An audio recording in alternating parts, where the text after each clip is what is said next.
Eu coloquei como tema dessa mensagem: na diversidade nasce a verdadeira amizade. É na diversidade, como o próprio provérbio diz.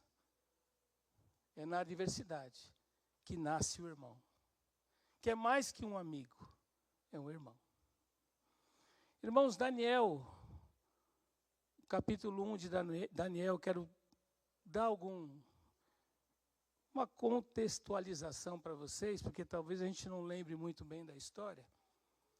Mas no capítulo 1 de Daniel, Jerusalém é sitiada pelo rei Nabucodonosor, o Império Babilônico, que na época era o mais poderoso de todo o mundo. E esse cerco, esse sítio, ele veio com o exército, sitiou, cercou a cidade de Jerusalém, e ninguém entrava, ninguém saía. Durou quase um ano. Isso foi no ano de 586 a.C.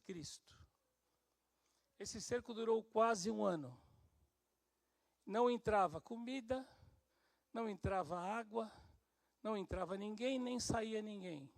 Isso foi minando a resistência da cidade, do exército, do povo, foi minando, a ponto que eles ficaram tão fracos que não havia nem como lutar mais.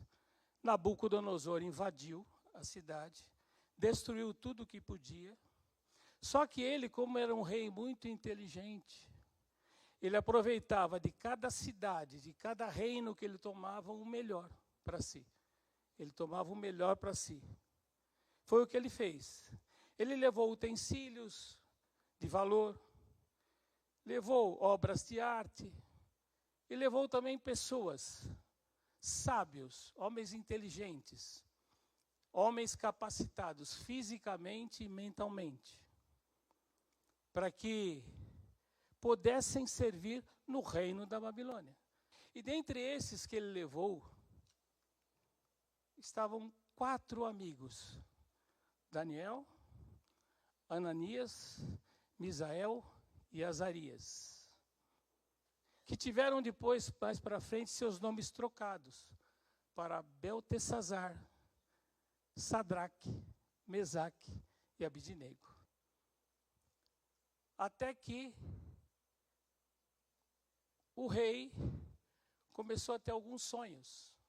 E esses sonhos o perturbavam muito, a mente dele ficou muito perturbada, ele não dormia mais. E ele queria achar alguém entre esses sábios que interpretasse primeiro e depois revelasse o sonho que ele teve. Ou seja, ele não falaria nada sobre o sonho, né? O sábio, o encantador, o adivinho que ele tinha, deveria falar qual era o sonho e interpretar esse sonho. E nenhum dos sábios conseguiu, claro, interpretar o sonho dele. O que ele fez? Baixou um decreto, chamou o oficial da guarda e mandou matar todos os sábios, todos eles. E eu quero que você abra Daniel 1, verso 17.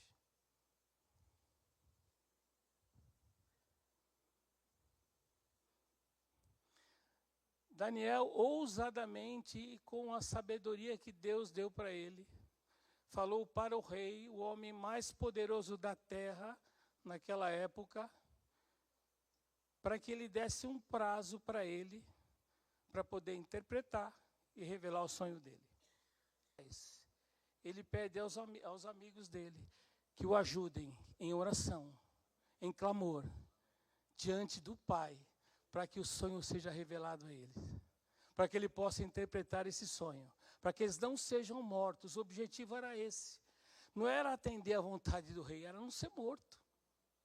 Só que ele clamou a quem? A Deus, junto com os seus amigos. Irmãos, quando você e eu passamos por lutas e dificuldades, para quem você recorre para que clame junto com você pelo seu problema, pela sua dificuldade, pela sua luta? Porque, irmãos, eu quero dizer uma coisa para vocês nessa manhã.